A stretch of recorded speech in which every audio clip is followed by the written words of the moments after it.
Hello అండి, సాడే సాతి period గురించి అయితే కొద్దిగా మాట్లాడదాం అనుకుంటున్నాను. 7.5 years ఉండే ఈ పీరియడ్ చాలా లైఫ్ లెసన్స్ అయితే నేర్పించి వెళ్తుందండి. ఒక పర్సన్ ని మంచి ట్రాన్స్ఫర్మేషన్ చేసి వెళ్తుంది. బికాస్ ఈ పీరియడ్ శని భగవానుడికి సంబంధించింది. అండ్ మీకు తెలుసు కదా, శని భగవానుడు కర్మ ప్రదాత అని.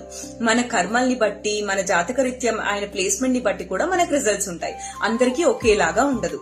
అయితే కామన్ గా నేను డూస్ అండ్ డోంట్స్ చెప్పాలనుకుంటున్నాను.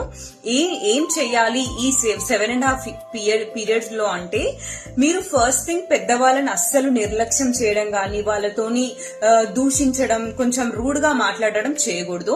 సెకండ్ థింగ్, క్రమశిక్షణగా ఉండాలి. టైంకి లేయాలి, టైంకి పడుకోవాలి, అట్లా క్రమశిక్షణగా ఉండాలి. అండ్ సమయాన్ని వృధా చేయకూడదు, అప్పులు చేయకూడదు.